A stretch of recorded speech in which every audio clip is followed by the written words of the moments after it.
We arrested Christopher Alexander Coper, who's 31 years old. He was born in 1986.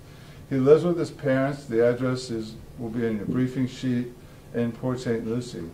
He was arrested at an undisclosed location yesterday afternoon. We're going to keep that location undisclosed for the time being. He was charged with human trafficking.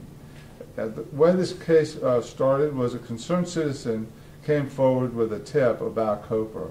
That started a 5-month investigation into his activities. The case became more aggressive within the past 30 days. A female undercover detective sergeant posed as a 16-year-old girl. That's a common methodology for law enforcement. So to restate it, we went on the internet with him in an undercover capacity, posing as a 16-year-old female. Coper solicited our undercover detective and told her he would make her a lot of money if she went into the escort service with him, and that he would provide security. He said he would take 20% and she would have the rest. He told the undercover that he would take her out of the country and that his family was from Egypt. He said he would recruit victims from, I'm sorry, he didn't say that. Our investigation revealed that he would recruit victims from grocery stores, bars, stores, and other locations. He would also work with social media, which is what we see here.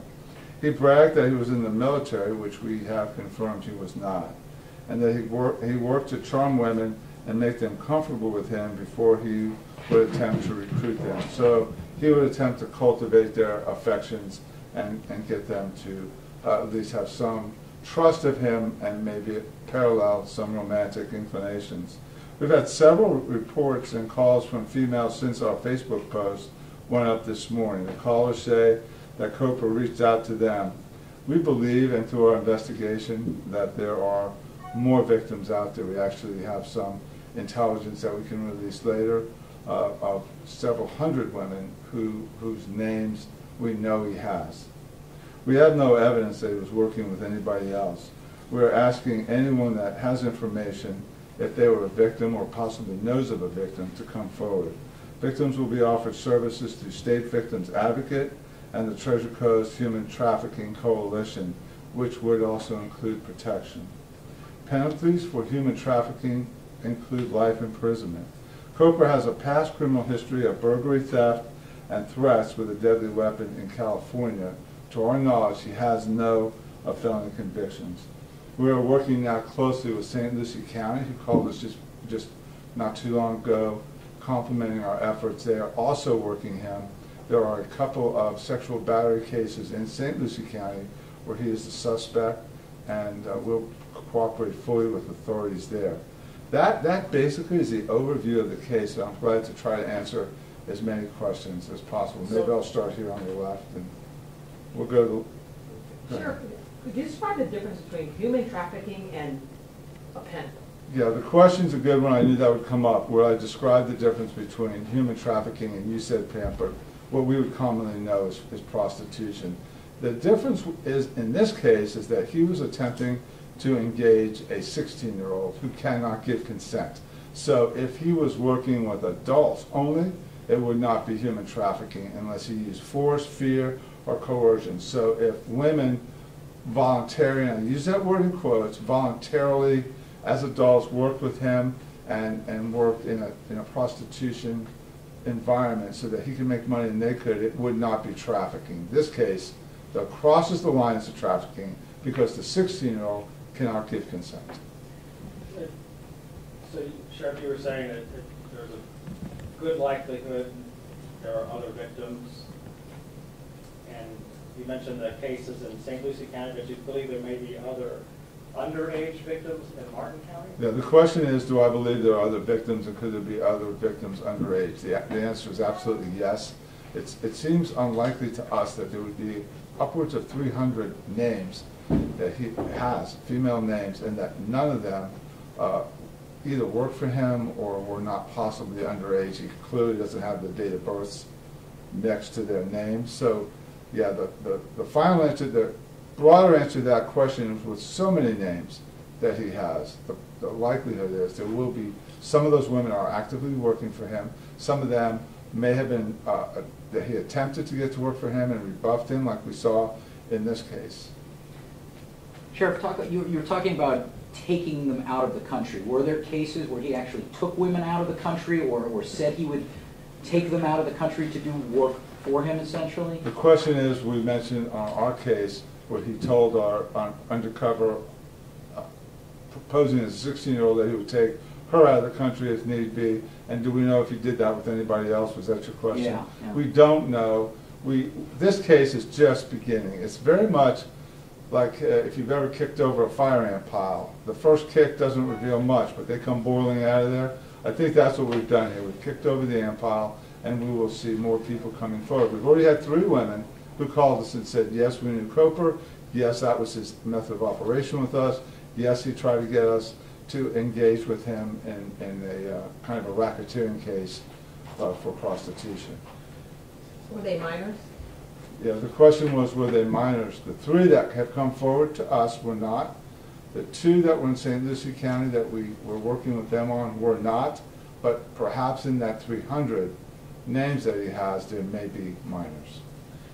These 3 women came forward today, is that right? Just after the Facebook post or whatever? Yes, the question was, did the 3 women who we now know of, in addition to our posed victim, did they just not come forward? The answer is yes. Since we put it up on Facebook, which was this morning, I believe I'm right on that. Yes, so the Facebook post went up this morning, and so that's when immediately 3 people came forward.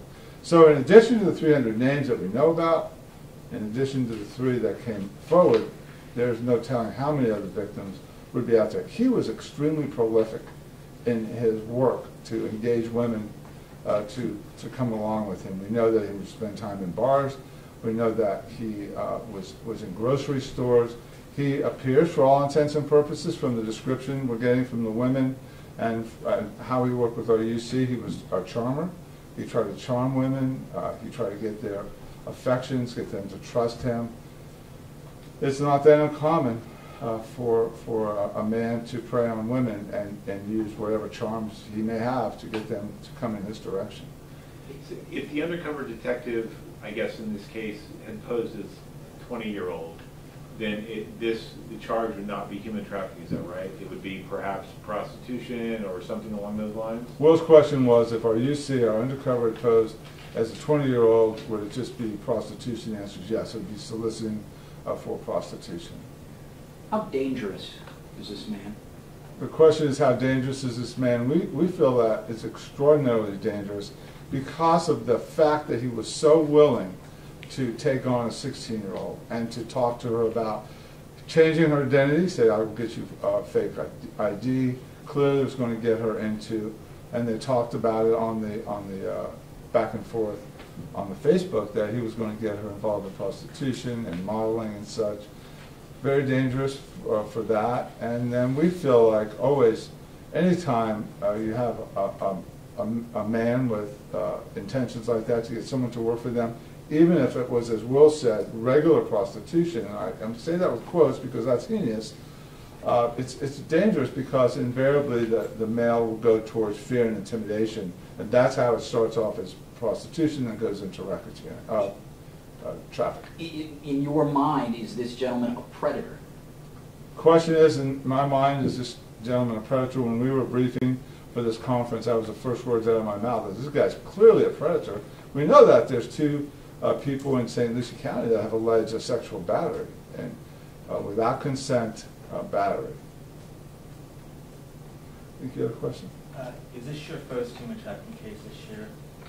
The question is this our first human trafficking case this year? Yeah, the answer is yes. Human trafficking is one of the hardest cases for us to make. The problems we always run into is that our victims will oftentimes be afraid to cooperate. They don't want to be involved in testifying. So we're very thankful that we have this case, and we'll take it as far as we can. Do you recall the last time you had a human trafficking case? The question is the last time we had a human trafficking case. I do not remember. There's certainly been more awareness of human trafficking cases. Do you think law enforcement, you guys have been, I guess, is your awareness heightened in recent months? Yeah, the question is, it was really a statement that there's been a heightened awareness by law enforcement of the trafficking phenomenon, and the answer is it clearly has been. We are very alert. Actually, my detective standing here, the sergeant is on a trafficking coalition. We have reached out to them. They're excited that we have a case, and they're glad to help. I think I mentioned in my talking points the coalition will come in and provide assistance, if necessary, to any of the victims that might be out there. A lot what we want to avoid is some woman to feel so vulnerable that she can't come forward. You know, if she's making money from this and from him, that she's going to be cut off. So we're glad to help. There is help out there. If we talk to suspect's mother in court today, and she said, her words, he was stupid, he didn't know what he was doing, and she also said that she felt that he was being trapped, since it was supposed to be, he thought he was going to meet a 16-year-old girl, right, and it turned out to be an undercover officer. What's your response to that? Your question was, you kind of restated what the mother said, that he was stupid, which I agree with fully, that he felt trapped, which is not the case at all. He engaged us freely and voluntarily, and I respect the mother and her love for her son, but she has it wrong. So he was living in PSL, but doing his nefarious work, I guess, for lack of a better term, in Stewart? Or, I mean, do you think he was also perhaps recruiting young ladies in St. Lucie County, or maybe even elsewhere, like Indian River? Will's question was, he lived in St. Lucie County. Was he recruiting in both counties? Was he doing his nefarious, I think you said, dealings in other places? We know, because we're working with St. Lucie County authorities, that he was definitely in St. Lucie County doing something along these lines. And we know that from our people that have called already today that he was here in Martin County. So it's very safe to say he was operating in both counties. In this club, I guess he was mentioning the Babylon Club. Is this the one on Indian Street by Yes. Dixie? It's on Indian Street on the south side, just west of Dixie Highway. He actually worked as a bouncer there.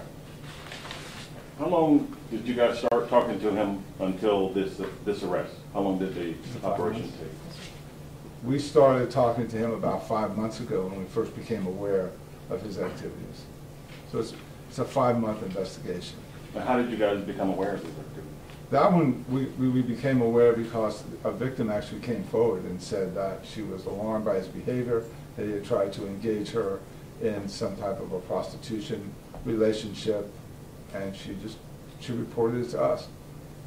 Which is, the moral to the story is, don't blow these off. If somebody approaches you, if there's a woman out there that's been approached by him, please let us know. And certainly going forward in the future, be protective of your fellow females. Don't let a predator like this operate with such ease. And you mean that not just with minors, any woman that feels like this guy, you know. Yeah, the question is, do I mean that not just for minors? Absolutely, unequivocally. A 20-year-old, a 40-year-old, doesn't matter at all. Once they're an adult, you can just walk away and maybe say, well, it's an adult, they should have known better. That is not the case. We have vulnerable people out here who can make a mistake, be down on their luck, need to make some money, and fall prey to somebody like this. Did he definitely work alone, or could there be more people that he worked with? The question is, did he definitely work alone? We only know that he worked by himself. If there's somebody else, we have not uncovered it. We are going to do a search warrant on his telephone. We expect to find a treasure trove of information there. We have a member here of the FBI, a task force that works on computer crimes and getting into telephones, so we will know a lot more in the next couple of days. I think this case is bigger than it looks. Yeah, what was his reaction when you guys approached him? Well, he actually wanted to be in law enforcement, or fancied himself as a cop wannabe or something, and offered us some suggestions on how his arrest could have been done better. So he displayed a level of arrogance that I find at least interesting. Did His he- mother's words. Did it appear he was working at other locations besides this one club where he was the bouncer or the security? Right, the question was he working in other venues other than the bar? Yeah, the answer is yes, he was. The one victim we have actually encountered him in a grocery store. So that wasn't a bar contact.